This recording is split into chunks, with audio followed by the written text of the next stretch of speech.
Tuhan, Bapak saudara semua di mana-mana tempat. Haleluya, saat ini kita kembali berjumpa dan kita akan masuk di dalam misbah doa dan renungan. Kita akan belajar sedikit firman Tuhan di tengah pergumulan kita yang ada, dan untuk itu Bapak saudara Kristen, mari kita berdoa. Haleluya. Ya Allah, ya Tuhan kami, Allah, di dalam nama Tuhan Yesus Kristus Tuhan yang adalah juru selamat kami, saat ini kembali di hadapan hadirat kami ada dalam misbah doa dan renungan. Di tengah situasi yang ada, kami boleh bersyukur Tuhan bahwa pemulihan sedang terjadi bagi seluruh dunia, bagi bangsa kami Indonesia terhadap dampak ataupun kondisi COVID-19 atau Corona. Terima kasih Tuhan, bahkan hal-hal sedang terjadi secara luar biasa. Terima kasih seluruh penanganan pemerintah dan juga lewat dukungan kami sebagai umat dan masyarakat dan pergumulan demi pergumulan. Terima kasih Tuhan. Saat ini kami akan belajar sedikit firman Tuhan lewat misbah doa dan renungan ini Tuhan, supaya meneguhkan, menguatkan, menguatkan kami sebagai orang percaya, sebagai umat Kristen di tengah pergumulan, tantangan, beban yang sedang kami hadapi. Terima kasih Tuhan, mari curahkan kuasa Roh-Mu dengan secara luar biasa. Dengan pelayanan ini, misbah doa dan renungan pergumulan ini mendapat berkat dan mengalami kuasa urapan Tuhan. Terima kasih Tuhan, berfirman kepada kami karena kami sudah siap mendengarkannya. Dalam nama Tuhan Yesus kami berdoa, haleluya, amin. Puji Tuhan Bapak Saudara Kristus Tuhan, dalam misbah doa dan renungan kali ini saya akan membawa satu bagian firman Tuhan di dalam kitab Daniel, yang dimana tentang perapian yang menyala-nyala pada pasal yang ketiga. Tetapi saya akan membaca hanya beberapa ayat untuk mengawali kita, dan kita belajar tentang bagaimana Sadrak, Mesak, dan Abednego mereka menyatakan iman mereka dan mereka mendapat pertolongan daripada Tuhan. Haleluya. Ayat Daniel pasal 3 ayat yang ke-16 sampai dengan ayat yang ke-18. Lalu Sadrak, Mesak, dan Abednego menjawab Raja Nebukadnezar, "Tidak ada gunanya kami memberi jawab kepada tuanku dan dalam hal ini. Jika Allah kami yang kami puja sanggup melepaskan kami, maka ia akan melepaskan kami dari perapian yang menyala-nyala itu dan dari dalam tanganmu, ya Raja.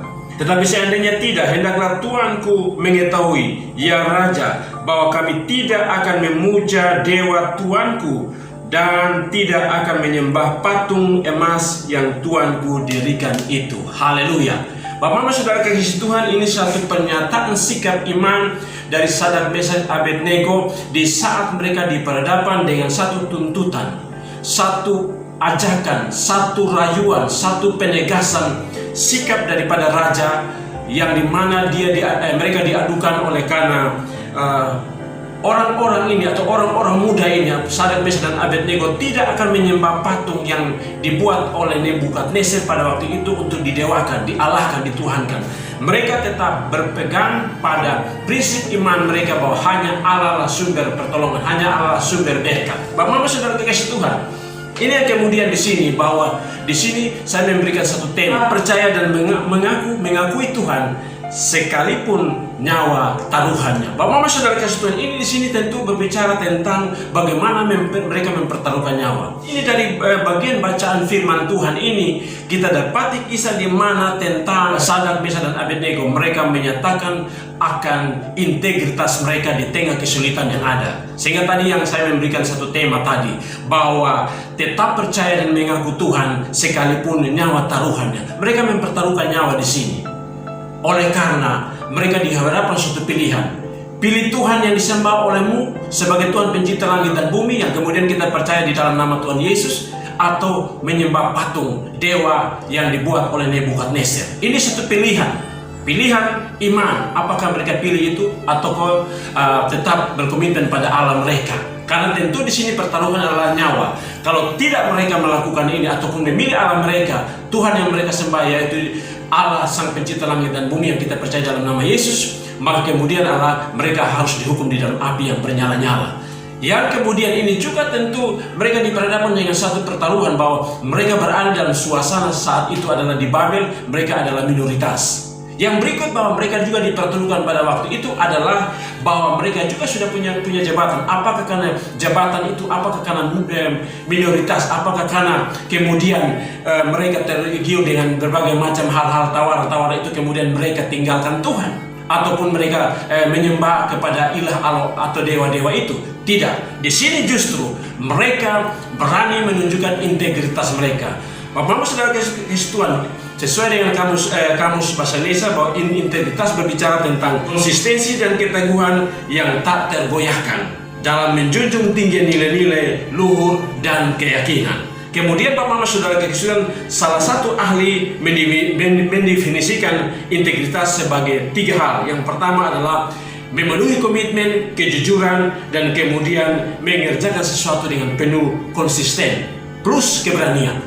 Bapak-bapak saudara kasih Tuhan, inilah yang kemudian ketiga orang ini menunjukkan integritas itu, bahwa mereka di sini berani mengatakan secara jujur bahwa hanya kepada Tuhan saja kami sembah, hanya kepada Dia Allah kami sembah, bukan kepada patung itu, sekalipun kami harus dibuang ke dalam perapian.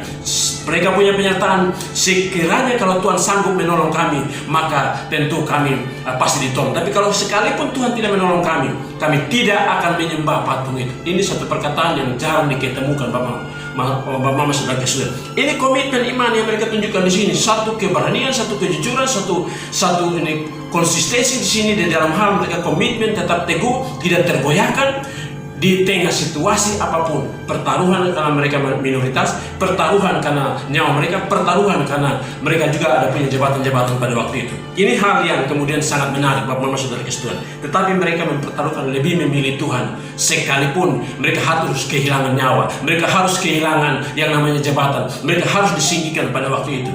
Kita berada di dalam situasi kondisi yang tentu juga hal-hal yang sering kita hadapi sana sini, bahwa demi orang ikut Tuhan, percaya mengakui tentang Tuhan, dia harus dikucilkan, disingkirkan, malah bisa nyawa menjadi taruhan. Tapi apa yang kemudian pertumbuhan perkembangan Injil, perkembangan pelayanan terus pertumbuhan sudah terjadi, dan kita sudah melihat bukti-bukti ada di negara kita Indonesia yang kita cintai ini. Kemudian apa yang ada orang-orang yang berkomitmen demikian seperti Saddam dan Abednego. Apakah kemudian dia kehilangan jabatan, dia kehilangan pamor? Terbukti dia semakin bersinar. Oleh karena Tuhan tidak pernah tinggal diam. Kita akan melihat di sini Bapak-bapak saudara kasih Tuhan, bahwa bukti dampak daripada pengakuan yang dilakukan oleh Saddam, Mesak dan Abednego. Kita melihat di sini bahwa demi mempertaruhkan akan nyawa mereka, Allah membela mereka, mengutus malaikat untuk datang melindungi mereka di dalam perapian yang sangat bernyala-nyala itu.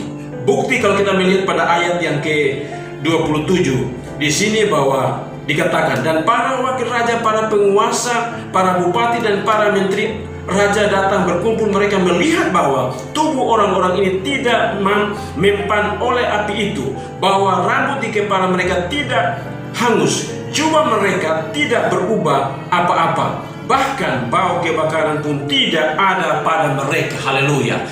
Demi untuk komitmen tetap percaya dan mengaku kepada Tuhan dan tidak menyembah Allah ilah lain, maka di sini Tuhan membela. Nyawa dipertaruhkan, tapi Tuhan gantikan dengan perlindungan dan pembebasan dan keselamatan. Karena itu memberikan jaminan bagi mereka. Bapak-bapak saudara kasih Tuhan yang kemudian kita percaya bahwa setiap orang yang percaya kepada Yesus pasti diselamatkan. Di dalam Roma 10 ayat yang ke-9 dikatakan bahwa setiap yang mengaku bahwa Yesus itu adalah Tuhan dan percaya dalam hatinya bahwa Yesus telah dibangkitkan oleh Allah dari orang mati, maka dia akan diselamatkan. Karena firman Tuhan juga pada Roma 10 ayat yang ke-10 dikatakan bahwa dengan hati orang percaya dibenarkan, tapi kemudian dengan mulut orang mengaku dan diselamatkan.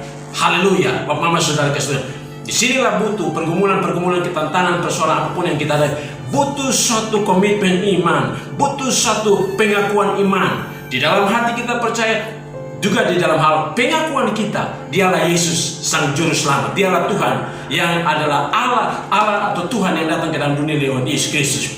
Dan kemudian inilah bukti. Tuhan Yesus berkata dalam firman di dalam Matius 10 ayat yang ke-32 dan 33. Setiap orang yang mengakui aku di depan manusia, aku pun akan mengakui dia di hadapan Bapa-Ku di sorga. Tetapi setiap orang yang menyangkal aku di depan manusia, aku pun juga akan menyangkalnya di hadapan Bapa di sorga. Bapak Mama Saudara kasih Tuhan, inilah yang tergenapi di sini.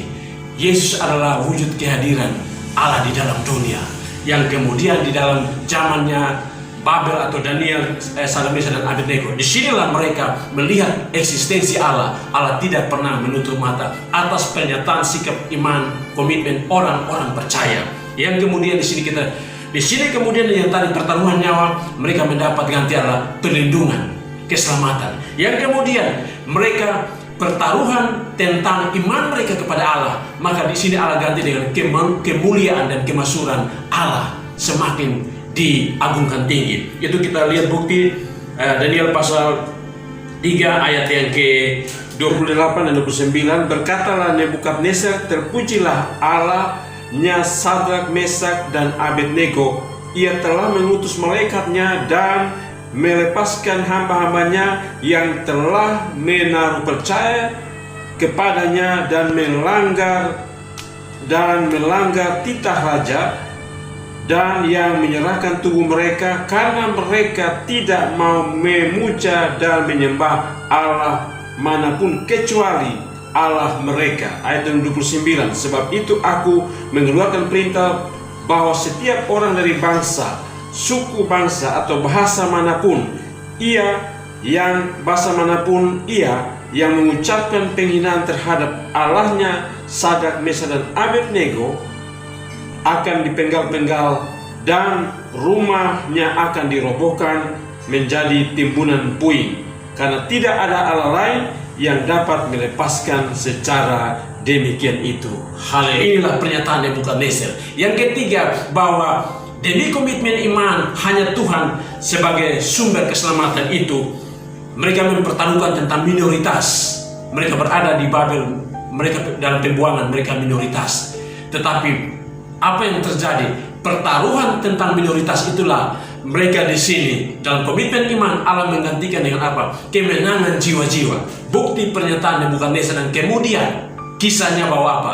Di bangsa Babel orang mempermuliakan Allah, jiwa-jiwa dimenangkan. Di masa akhir zaman juga demikian.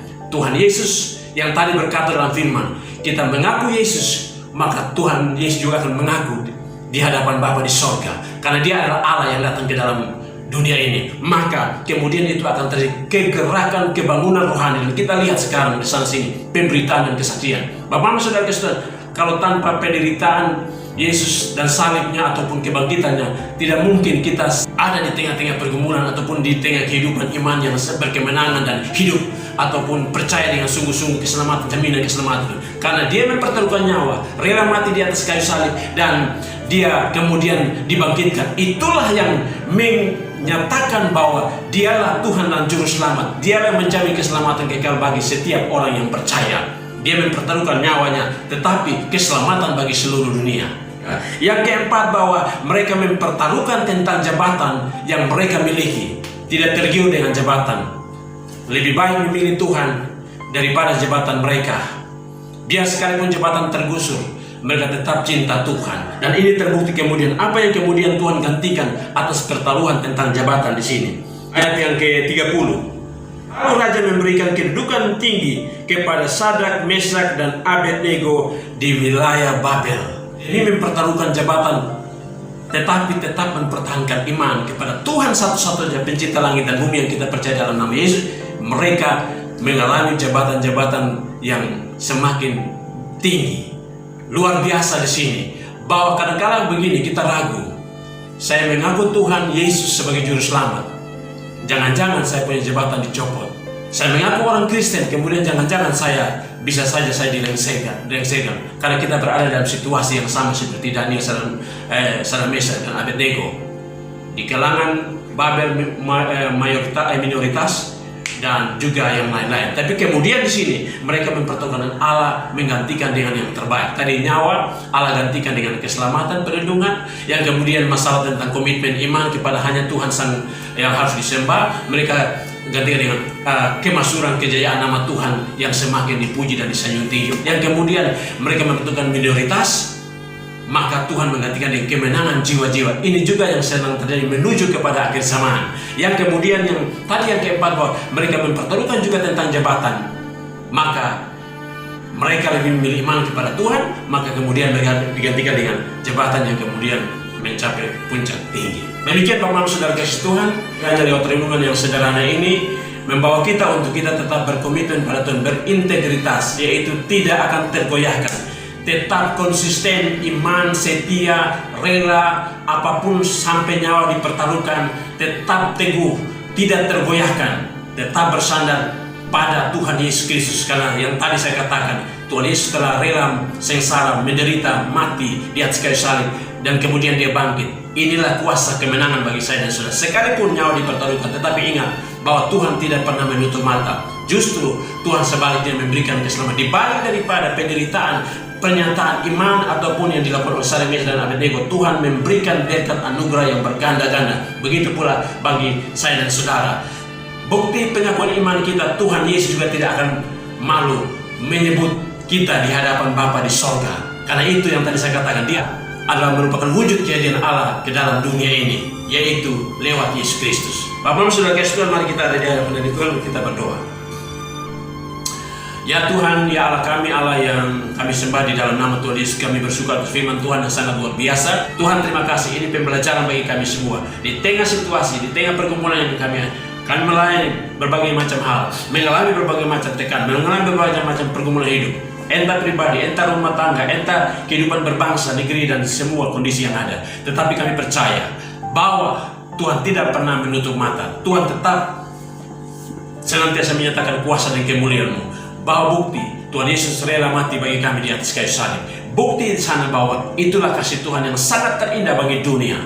Dan oleh salib itulah kami diampuni, kami dijamin tentang keselamatan surga kekal. Dan terima kasih Tuhan, kami percaya bahwa di saat kami membangun satu komitmen iman dengan sungguh-sungguh, kami percaya Tuhan memberikan kami jaminan keselamatan, jaminan keberkatan, jaminan kemenangan bagi kehidupan, bahkan keselamatan kekal. Itulah bagian yang Tuhan berikan bagi kami.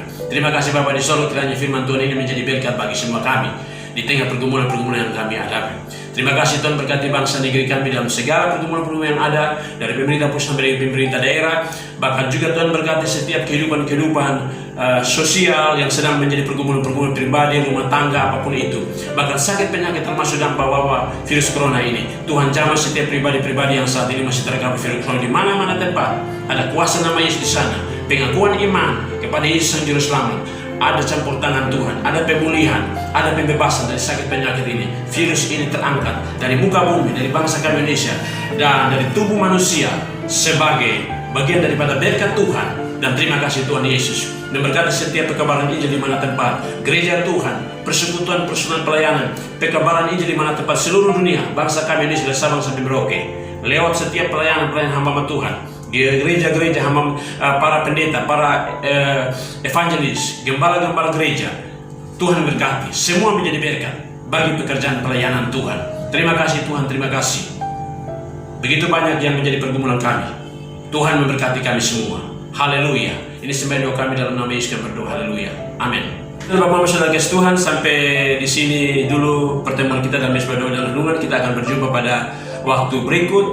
Tuhan Yesus senantiasa menjaga, melindungi, memberkati Bapak Mama, saya, dan saudara semua. Haleluya, puji Tuhan. Shalom.